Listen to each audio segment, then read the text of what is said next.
Well, it's Dirty Ducks here again from Ducks Mechanical.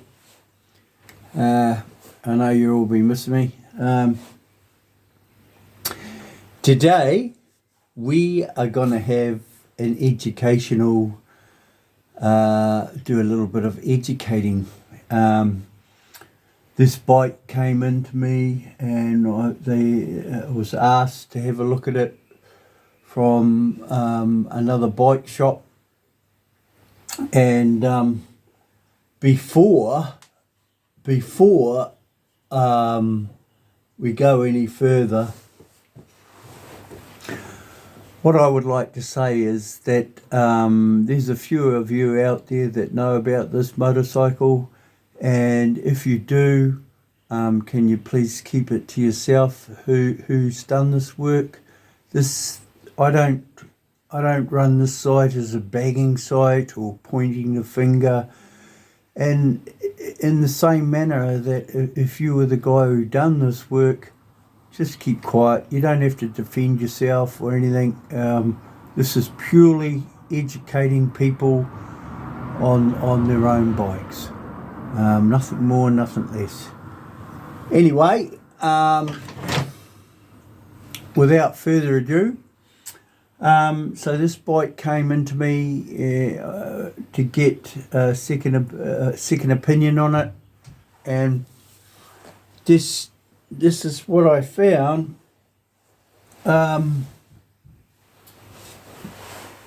Yes, here. Now it doesn't look that bad. I've got to bring my pointer.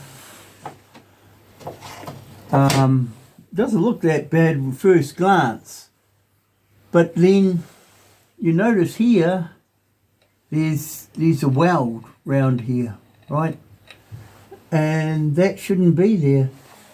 And then I noticed this here, you see this here, and you can see where they've tried to weld it here to the shaft extension, and then on closer inspection you can actually see. I'll put my other glasses on because I can't see a bloody anyway.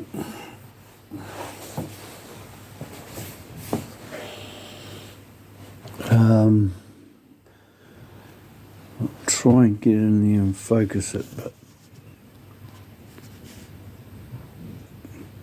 I don't know whether you can see that.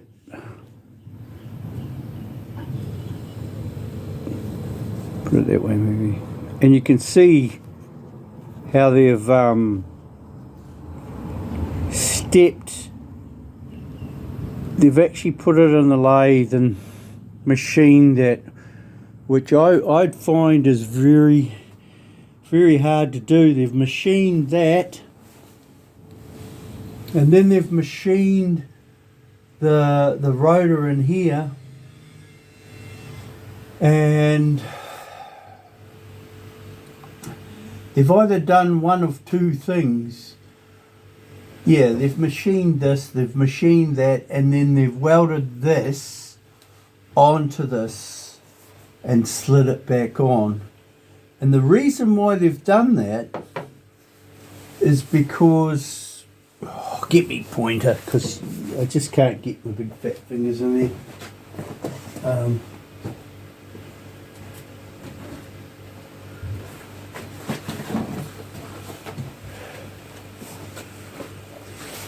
The reason why they've done that is because in here, the drive in here, you can see that where the rotor used to attach to the crankshaft, it's been worn away. It's been worn away that far now that the rotor won't lock. And so for the ones, I'll show you on the other bike anyway after, but for the ones that don't understand, this part here used to have fingers like this that go into these splines, you see, into these splines here, and they're self-meshing like this, so it turns as one, see? Now, what these clever people have decided to do is to try and save the customer some money, because from what I can see here, there's only one way out of this. The crank has to be replaced, or this piece of the crank has to be replaced, and by the time you dick around finding a piece of the end of this crank and swap it out is probably the same price as a new crank. So the guy who owns this bike asked them to put in a new crank. The bike shop said that they basically, as far as I'm concerned, they knew better, which they don't, because it's quite clear. It states quite clear in the manual. Any excessive wear, and that's excessive wear, I tell you. Soon as this edge along here is not straight and drops in, it's excessive wear. So I'll just take you over there and put you right in there and show you, because I don't think you can see it from that far out.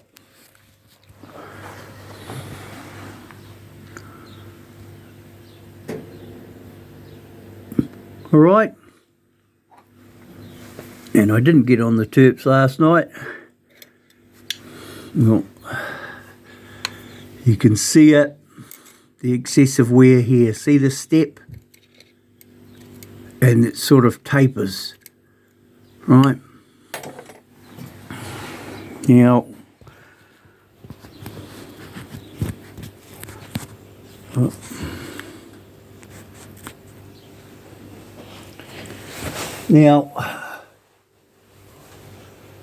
what causes this is, I would say, at the top of my head, someone had a rotor go badly, and then they heard the noise, and rather than stopping and getting it trailered straight away, they've kept riding it. And I don't even think it's this owner. I think it would have been the owner before, and it's probably the reason why the bike was sold. So the education part of it is, if anybody is saying to you to do this sort of thing to your motorcycle, just forget about it, because there's a couple of other things I want to show you. So you can't weld to this, okay? You cannot weld to this shaft in extension. This is a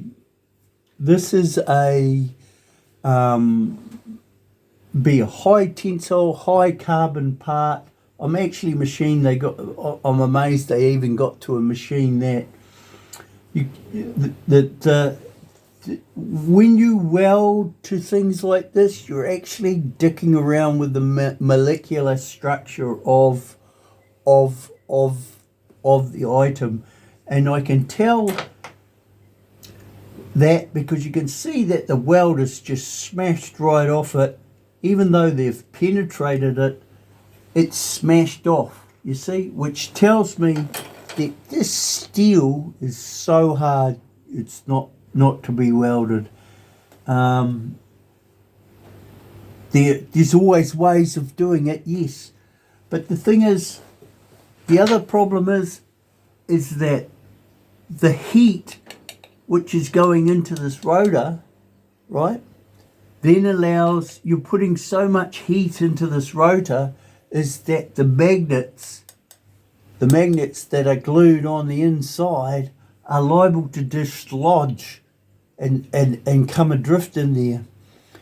And then that will drop into your stator up. And there's bits of steel in here. So I think it's probably done that. I've tested the stator. The stator isn't going. And this bike is going back to the shop. The customers I've sort of done a bit of mediation and going back to the shop. The other reason why you don't want to do this is because in here, in between these two, so this is a flat plate straight across, and then this goes up against it, and then there's spacer washers in here which get your alignment for your front sprocket and the back sprocket. So it's just a no-no. It's just the whole thing. This is absolutely effed now. It has to go. I can actually see here where it's like the hardening's come off it now. Probably because I heated it up. Anyway, I'm going to take you down to the other shop and and it just so happens that I'm at the same stage on my bike, and this is what it should look on mine. And for those that you don't know and don't understand what really it'll make it a little bit more clearer. Anyway, bear with me.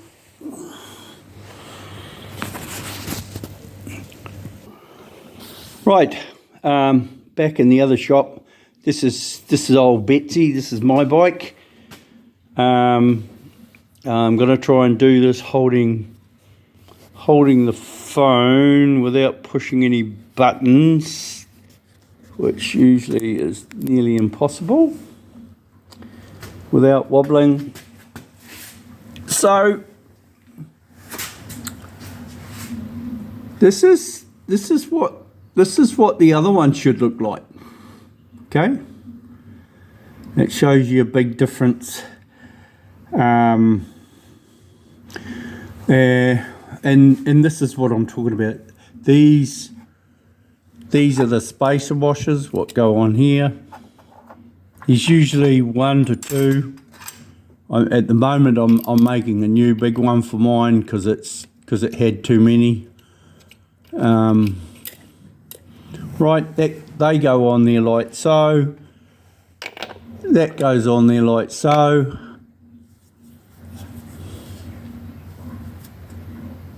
That goes on there like so. Oh my God! I should have just put it on.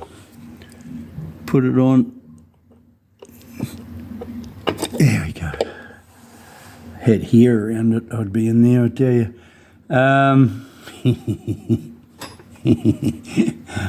You dirty old man. Right, and then the sprocket drive goes on like so. And the nut, I'll do it properly. The other half of this, half of the drive, and then the spring and everything on the end. You see, so you can see how I'm saying. You see how I'm saying. Once this is what it should look like. Mine's got a bit of ink around there because I just went round it with a felt tip to mark the new spacer up. I'm machining it in the lathe at the moment. I'm going to do another video in the next few days of showing you guys how to do the alignment without doing a mathematical genius. And you can see how those, without that set up, you can't actually line this up to the the clutch. I suppose you could technically put them on the other side, but then you always run the risk with your clearances here coming out to the outer primary. So anyway, hope you guys have enjoyed this, and girls, and like I say, if any bike shops are trying to talk you into this sort of thing, it's just no. Like this customer, he'd actually asked them to put in a new crank, you know. So basically, if a bike shop thinks that they know best, or you get into a situation like this, I'm more than happy to step in and help if you think you need your help, or you would like to call me and get your second opinion. This guy is now wishing he had bought his bike to me right from the get-go, but that's the way it goes sometimes. Anyway, I hope this education is helpful. And please remember, if you do know who done this work and you do know this bike, don't get on this site and start plastering it all across and telling everybody, I'm not interested. This sort of stuff can start wars literally. So please don't. All right, I've already sorted it. All right, have a good one. Keep cool.